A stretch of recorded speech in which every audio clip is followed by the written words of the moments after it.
ñu gan li ñu doon waxtaanee foofu la ñuy des ba léegi rek Chérif ak professeur Abou Kane nekk chef du département économie fële ca FASEG Université Cheikh Anta Diop bu Ndakaaru. ñu koy nuyu bu wax moom professeur Abou Kane nekkoon agrégé nekk chef du département économie ca FASEG faculté des sciences économiques et gestion bu Université Cheikh Anta Diop bu Dakar professeur ñu ngi lay nuyu. waaw maa ngi lay fay Chérif di nuyu ñu toog ci plateau bi. laaj bu njëkk bi comme fi Souleymane jeexale situation bi Union européenne. Sénégal situation bi moom kii gagne kii perd. waaw Souleymane yaakaar naa moom sax économiste la ndax lu mu fi wax yëpp. bu mag wax dëgg yàlla waaw économiste yi mën nañu wax lu gën a pertinent. lu mu fi analyser yëpp il a bien campé le débat et le décor comme on dit. si wàllu Union européenne lu mu doon wax léegi mooy ñooñu ëpp doole ga. te marchandise yaa ngi dem ak yu mel noonu tëjuñu nit ñi rek la ñuy tere ñu dem wante il faut tamit ñu bàyyi xel ci ne dafa am ay signaux yoo xam ne day jouer ci économie réew maanaam bu ñu nee tere nañu Sénégalais yi dem wala vol yu jógee Union européenne ñu ñëw fii économiquement parlant mun na tax ñenn ñi yaakaar ne dafa am ay risques ci Sénégal te xam nga dafa am lu ñuy wax risque pays loo xam ne day impacté ci même gis-gis bu ay investisseurs di am ci réew yi donc bu ñu waxee ne Maroc amul problème Algérie amul problème Rwanda amul problème ak beneen dëkk Tunisie amul problème ñu ne mais nag Sénégal nangam foofu duñ fa dem wala du ñu ñëw day joxe benn kii boo xam ne impression boo xam ne am na loo xam ne doxul ci Sénégal loolu mooy tax politique yi les hommes politiques ak diplomates yeeg yooyu loolu lu am solo la ci ñoom yow da ngay wax ne xëy na loolu amul benn solo ndax marchandise yaa ngi doon dem te bu ngeen xoolee situation bi pays bu mel ni Maroc ci côté sanitaire Sénégal moo leen tane. Exactement. Mais sauf que dafa mel ni que joxuñ confiance Sénégal. waaw loolu laa parce que comme ni ñuy waxee déjà ñi ngi wax ni que Sénégal ñi ngi wàññi nombre de tests yi. pour minimiser la vérité des chiffres. non je ne pense pas mais si li ma doon wax léegi man boo xoolee bu dee situation Covid bi kese. Sénégal moo tane Maroc. moo tane Algérie. xëy na Tunisie moo ñu tane. Rwanda moo ñu tane donc nit ñi mun nañ poser wu question ne su fekkee ne mbiru santé la rek. lan moo tax ñuy nangu Algérie ak Maroc di bañ Sénégal te affaire bi day am beneen jeexital nag gis nga Sénégal boo xoolee ci wàllu suñu commerce extérieur Union européenne suñu premier partenaire commercial topp ci Chine yu mel noonu même su fekkee ne ci côté dynamisme maanaam luy yokk ci at Chine waaye gis nañ ne affaire yaa ngi yokk tout le temps mais boo xoolee en terme de volume ba léegi Union européenne moo nekk ci kanam donc boo amee partenaire commercial bu mel noonu mu am genre problème nii ñu ne maanaam duñ fi ñëw wala ñoom duñ fa dem loolu c'est normal que état du Sénégal def ko problème bu rëy ci boppam te il faut que nag ñu régler ñu lijjanti loolu noonu parce que yéen a waxu tourisme Sénégal 7% la fi représenté mun nañ wax bëri na bëriwul wante dafa am ay effets d'entraînement yu bëri souvent dañuy xaw a jaawale xam nga économie loolu moo ko wuutale ak mécanique wala mathématique maanaam boo toogee fii nga def -5 boo si yokkee +5 da ngay ñëwaat fi nga ne bu dee mathématique ngay def mais économie c'est pas parce que dañuy wax ne secteur bi perte na 10 milliards nga injecté fa 10 milliards rek nga delluwaat fi nga newoon parce que dès l'instant où quelque chose a bougé rek dafay am yeneen yu bëri yoo xam ne day bouger donc voilà comme kii lu mu doon wax léegi Souleymane xam nga économie Sénégal dafa bëri woon ay moteur boo ñëwee ci mécanique bu sa oto paane moteur boo jëlee moteur bi duggal ci beneen moteur rek day dem mel nu mu melo waaye fii même bu moteur ba grippé nga changé bi moteur bi du tax nga delluwaat fa nga newoon te loolu dafa am facteur yu bëri un des facteurs importants nag mooy perception bu nit ñi ci àdduna bi di am ci santé de l'économie sénégalaise loolu moo tax nag mbiru Union européenne bi ak Sénégal mu nekk lu rëy ci état du Sénégal loolu foofu noonu lañ ko war a jàngatee waaw noonu lañ ko war a jàngatee te loolu je suis parfaitement d'accord te boo xoolee tourisme bi diaspora bi lu muy indi mat na ñetti yoon lu tourisme bi di indi donc xam nga su fekkoon ne si affaire chiffre rek la ñuy wax dañuy wax bon c'est pas tellement important par rapport ak diaspora bi lu muy indi si réew mi mais jarul xeeb waaw mais nag même boo tëjee frontières yi ci ak Union européenne wax nañ ko léegi diaspora bi si boppam ñoom dootuñ mën a indeeti luñ la indi ndax situation pays yooyu sax demeewul noonu ñun ñoo leen tane sax pays Union européenne ci côté santé ñun ñoo leen tane suñu diaspora bi mënatuñu liggéey léegi buñ lay laaj nag ci plan de relance bi comme ni ko Souleymane waxee gouvernement bi léegi foofu lañ jëm ginnaaw kon mbas mi il faut ñu dund ak moom léegi est-ce que jàpp nga ni stratégie bi baax na ngir quelle que soit durée bi nga xamante ne moom la fi mbas mi def wala muy fi jóge ñu mën a tegwaat ci raay yi waaw xam nga difficulté bi wax nañ ko léegi mooy kenn xamul kañ lay mbir mi di jeex c'est normal nag que chaque pays di def plan de relance mais plan de relance c'est glissant dañ koy ajuster nekkul par exemple Sénégal bu génnee tey ne plan de relance baa ngi nii du caage ne plan bii la ñuy doxal rek ba 2023 actuellement ñu ngi ajusté PSE PAP 2 programme d'action prioritaire bu deuxième phase PSE mais gis nga ajustement yooyu yëpp ay hypothèse kese la kenn xamagul exactement fan lañ jëm ndaxte taux de croissance bu ñuy wax ne 1,1% lay doon ci 2020 bi fii ak quelques weer mën nañ ko réviser waat ne la léegi c'est moyen et cetera donc xamaguñu lu tax nag ñu lal ko ci mbay mi parce que xam nañ ne ci Sénégal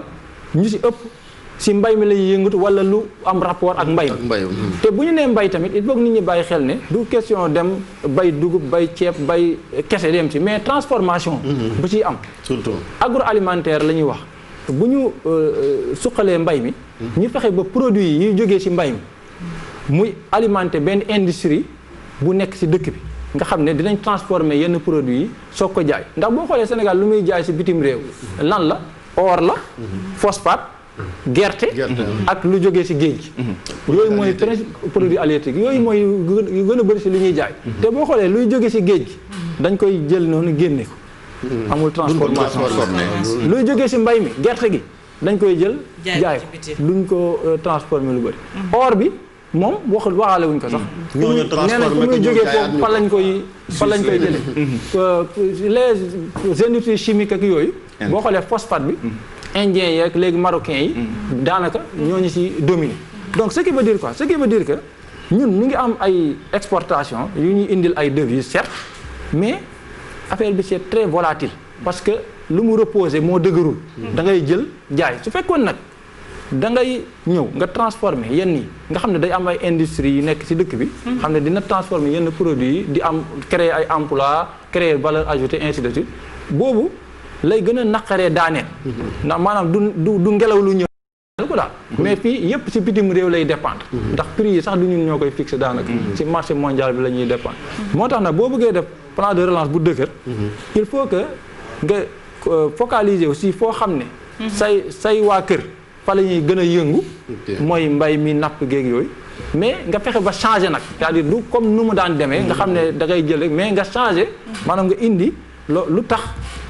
ñuy transformer yenn produits yi fii nii loolu nag mooy importance su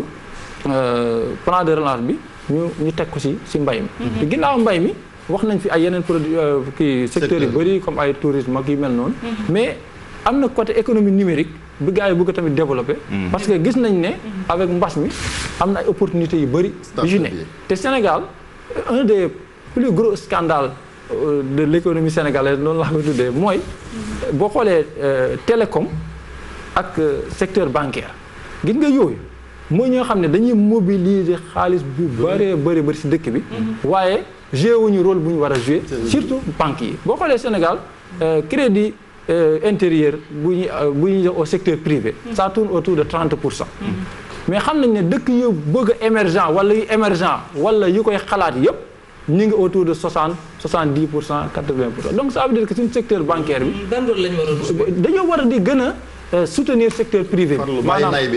parce que c'est 30% du PIB boo xoolee crédit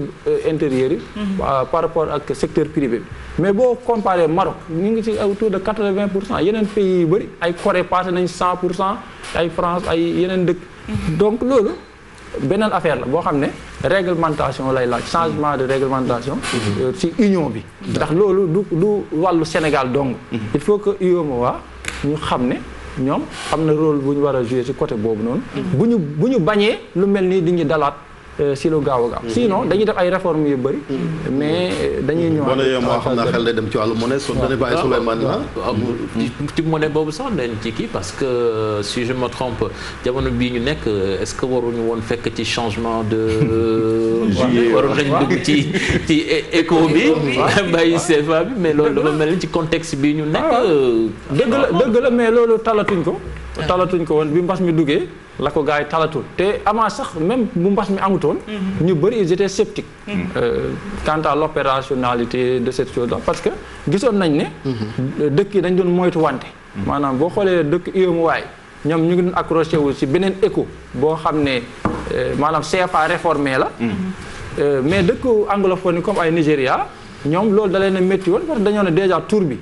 ñun waruñ koon utiliser ndax éco moom CEDEAO moo ko moom waruñu wax éco deuxièmement lu ñuy wax ne dañ koy continuer di ko arrimer ci monnaie européenne mooy euro dañoo ne woon loolu tamit ñoom d'accorduñ ci donc loolu amoon na déjà ay problème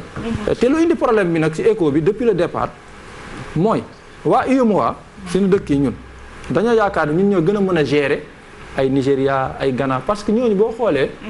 ci wàllu par exemple taux d'inflation dañu am ay 11% 15% yi jëm kaw ñun moins de 3% la ñu am ay 2% et 1%.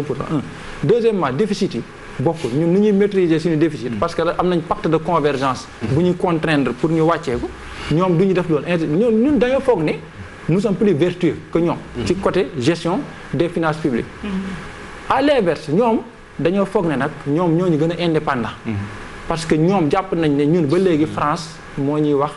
fii ngeen di jaar wala fii ngeen di jaar donc ce qui fait que depuis ñuy wax waxu éco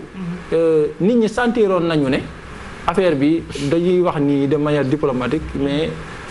du dem concrétisabilité bi voilà Souleymane da nga am question non si rôle banque yi xëj na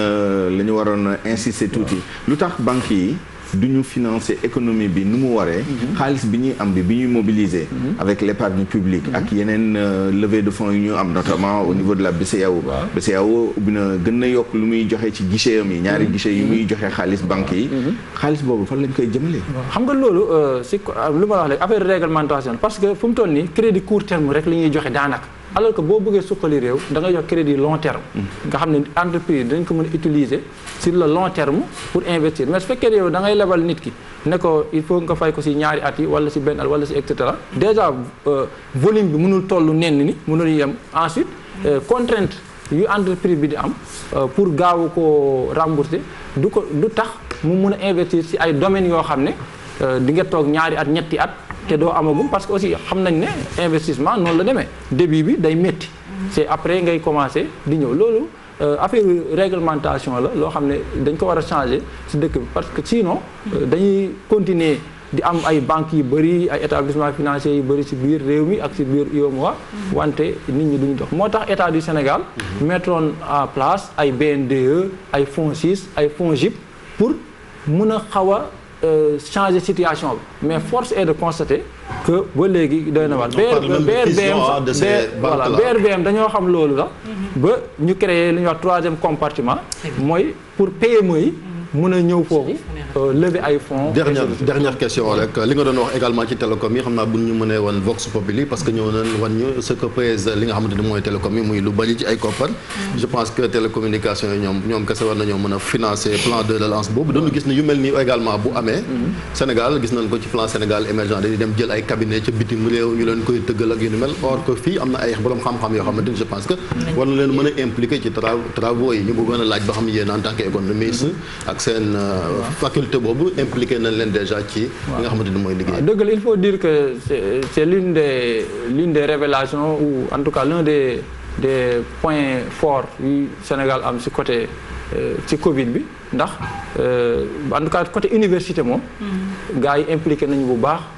chercheurs yi ci lépp lu ñuy def ci travaux yi ñuy def maintenant par rapport ak li ngay wax cabinet étranger yi des fois yi ñuy dugal ci biir